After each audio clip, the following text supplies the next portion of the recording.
Bonjour et bienvenue à cette deuxième capsule du quatrième module.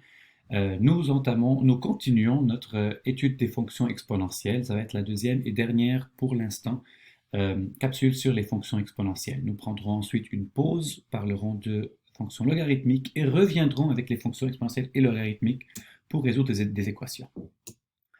Pour aujourd'hui, deux petites choses qui restent à parler. Premièrement, je voulais amener ici une petite précision sur la valeur de C. Okay? Je pense que dans la dernière capsule, je n'ai pas mis assez d'explications là-dessus, donc je vais revenir un tout petit peu là-dessus. Et finalement, un exemple ici pour faire un petit calcul sur les fonctions exponentielles.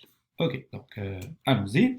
Premièrement, la précision sur cette valeur de C, je vais expliquer, car je ne l'ai pas assez bien fait à la dernière capsule, pourquoi est-ce que cette valeur de C varie la fonction de croissante à décroissante. Pourquoi est-ce que pour une valeur de C supérieure à 1, nous avons une fonction croissante?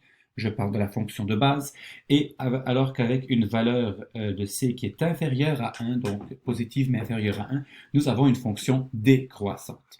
Pour ce faire, je vais simplement vous mettre quelques chiffres dans une règle et ça devrait apparaître assez rapidement. Donc, voici. Alors, prenons tout simplement une valeur quelconque, c égale 2 par exemple, une valeur qui est plus grande que 1, pour vous montrer qu'est-ce qui se passe lorsque je remplace dans la règle de base 2 à la x, je remplace x par certaines valeurs, moins 2, moins 1, 0, 1, 2, et donc qu'est-ce que ça veut dire? Je remplis une table de valeurs ici, tout ce que je fais, c'est que je remplace le x par chacune de ces valeurs-là. Qu'est-ce que ça me donne? 2 à la moins 2, 2 à la moins 1, 2 à la 0, 2 à la 1 et 2 à la 2, que nous allons calculer. 2 à la moins 2, rappelons ce que c'est. C'est 1 sur 2 à la 2, ça veut dire 1 quart. Continuons. Euh, voilà. 2 à la moins 1, ben, c'est tout simplement égal à une demi. Hein. Rappelez-vous, c'est positif, c'est toujours positif. C'est juste que ça inverse la valeur de C. 2 à la 0, n'importe quoi à la 0 donne toujours 1. 2 à la 1 donne 2. 2 à la 2 donne 4. Quand je vais pour mettre maintenant ça dans mon graphique, qu'est-ce que ça va me donner? Alors, pour moins 2, ben, j'ai un quart. Pour x égale moins 1, j'ai une demi. Y égale une demi. Pour x égale 0, j'ai y égale 1.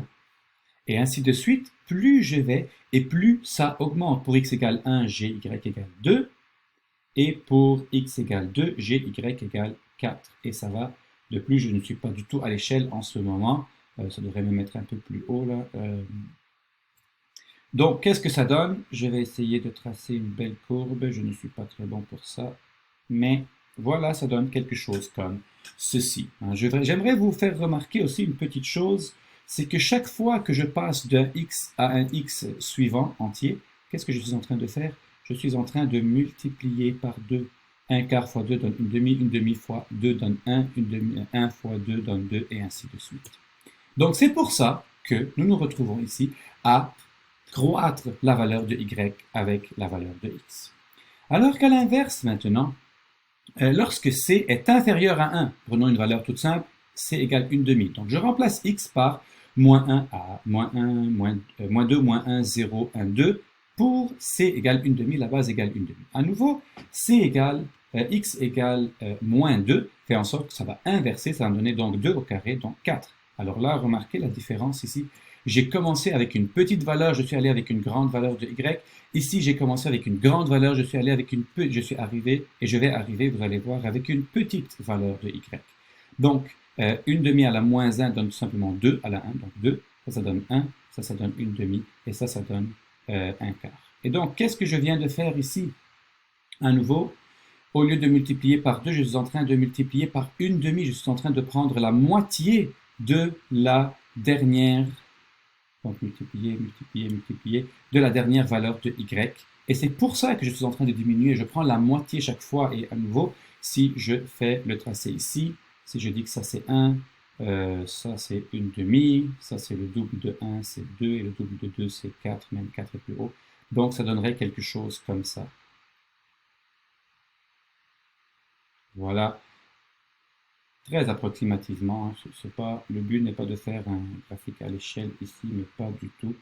C'est pas du tout beau comme graphique, je m'excuse. Mais enfin, l'important est de comprendre que le C ici, c'est un peu comme le facteur que l'on multiplie, par lequel on multiplie chaque Y. Et c'est pour ça que C inférieur à 1 fait diminuer, fait décroître ma fonction. Voilà, j'espère que cette précision vous aide un peu à comprendre le rôle de ce paramètre C. Et comme on peut s'y attendre, je vous le remontre ici un instant, plus le C est grand, ici dans ce cas j'ai un A négatif, donc voilà, plus le C est grand, plus la fonction va, voilà, plus le C est grand, plus la fonction va croître rapidement, et plus il est petit, plus elle va décroître rapidement. Voilà. OK? Voilà. Bon, on termine avec un autre petit exemple sur les propriétés de cette fonction exponentielle. Alors, nous avons une règle d'une fonction, la règle d'une fonction exponentielle, et nous connaissons quelques caractéristiques de cette fonction, et nous voulons essayer de trouver cette règle-là, justement. Okay? Donc, nous savons que l'image de cette fonction est de moins l'infini à 5, 5 exclu. Nous pouvons nous en douter car c'est une asymptote, le 5 ne faisant pas partie de l'image. Nous savons que f de 1 égale 11,3 et f de 2 égale moins 1 tiers. Qu'est-ce que ça veut dire? 11 tiers et moins 1 tiers. Qu'est-ce que ça veut dire? Là, on vient de nous donner 2 points, en fait. C'est ça que ça veut dire. Okay? Donc, si on fait une esquisse rapide, qu'est-ce que ça vient de nous dire? Ça vient de nous dire que l'asymptote ici est à y égale 5. Ça vient nous dire qu'à x égale 1, y est égal à 11 tiers. Je l'ai déjà placé ici pour vous. Et à x égale 2, y égale moins 1 tiers. Alors, cette petite esquisse rapide nous montre en réalité que ce que j'ai ici, c'est une fonction qui passe par là et qui fait ceci. Hein? On n'a pas le choix, c'est le seul moyen d'obtenir une fonction de ce genre-là. Donc, à quoi est-ce qu'on s'attend ici? On s'attend nécessairement à un A négatif, et à un C, attention, pensez-y un instant, rappelez-vous que ça c'est la réflexion de ce qui était initialement ici, donc croissant, c'est-à-dire qu'on s'attend à un C qui est supérieur à 1. Pensez-y un instant, vous allez voir, ça fonctionne. Allons vérifier ce que je dis là. Alors, qu'est-ce que je vais faire ici? Ce que je veux faire, c'est que je commence par déterminer ici ma valeur de K. Alors ça, c'est clair que K est égal à 5 à partir de cette valeur-ci, car c'est l'asymptote. Ensuite, ça veut dire que, et là, le grand avantage, c'est que je peux prendre la version à 3 paramètres, n'est-ce pas? Donc, on cherche une fonction f de x telle que f de x égale ac à la x plus 5. Ou, ok, ça c'est important. Ou, on va maintenant utiliser les deux points que nous avons, 1, 11 tiers. Ça veut dire quoi? Si je remplace y par 11 tiers, ça fait 11 tiers égale a, c, à la 1, plus 5. Et l'autre, c'est moins 1 tiers et 2. Moins 1 tiers égale y. Donc, moins 1 tiers égale a, c, à la 2. C'est au carré, plus 5. Et qu'est-ce que je viens d'obtenir ici? Écoutez, j'ai 2 points. J'ai remplacé les 2 points dans le x et le y. Ça, et j'ai donc un système d'équations à 2 inconnus. Les 2 inconnus étant a et c. Ça fonctionne parfaitement. J'ai 2 inconnus a et c, j'ai 2 équations, j'ai 2 points. Chaque point m'a donné une équation, c'est excellent, c'est ce que je désire. Et donc, maintenant, qu'est-ce que je vais faire avec ça? Il suffit maintenant de résoudre ce système-là. Système que vous n'avez peut-être jamais vu avant. Qu'est-ce qu'on peut faire pour faire ça? Alors, première chose que je voulais dire, donc je vais soustraire 5 des deux côtés pour chacune des équations pour avoir juste le a et le c d'un bord isolé. Et donc, en soustrayant 5, j'obtiens moins 4 tiers et moins 16 tiers. Donc, c'est ce que j'obtiens ici. AC égale moins 4 tiers, AC carré égale moins 16 tiers. Rendu là, voilà ce que je vais faire. Attention, je vais faire un petit tour de passe-passe. Si ça c'est mon équation 1, mon équation 2, je vais diviser les deux équations. Je vais diviser l'équation 2 par l'équation 1, à gauche et à droite. Qu'est-ce que ça va me donner? Pourquoi est-ce que je diviserai? Parce que je me rends compte que j'ai un A et qu'ils sont multipliés. Alors, en les divisant, les deux A s'annulent et les deux C s'annulent aussi. Et tout ce qui me reste, eh bien, c'est C à gauche.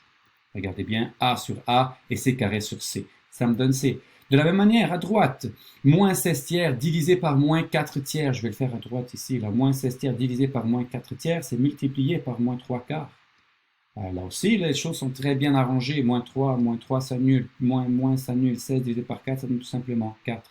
Et voilà, c'est aussi rapide que cela, je viens de trouver mon C. Et maintenant, tout ce qui me reste, c'est remplacer, il me reste à faire, c'est remplacer le C. Donc, si je dis A fois C, c'est A fois 4. Et ça, c'est égal, selon la première équation, donc selon la première équation, A moins 4 tiers. Donc, qu'est-ce que ça veut dire? Divisons par 4 des deux côtés. Alors, ça me donne simplement A égale moins 1 tiers. Ce qui me donne finalement que ma fonction est de règle f de x égale a est égal à moins 1 tiers, donc je divise par 3, je mets un moins, c est égal à 4, et donc moins 4 à la x sur 3 plus 5. Pas de parenthèse ici, remarquons-le, si vous préférez ça comme ça, là je peux faire ça aussi comme ça, moins 1 tiers fois 4 à la x plus 5, c'est la même chose. Et si je vais vérifier brièvement avant de terminer, je vais remplacer par l'un ou l'autre des deux points que je connais. Remplaçons par celui-ci, 2 moins 1 tiers. Alors si je vais remplacer par x par 2, 4, au carré donne 16. 16 divisé par 3, par moins 3, c'est égal à moins 16 tiers.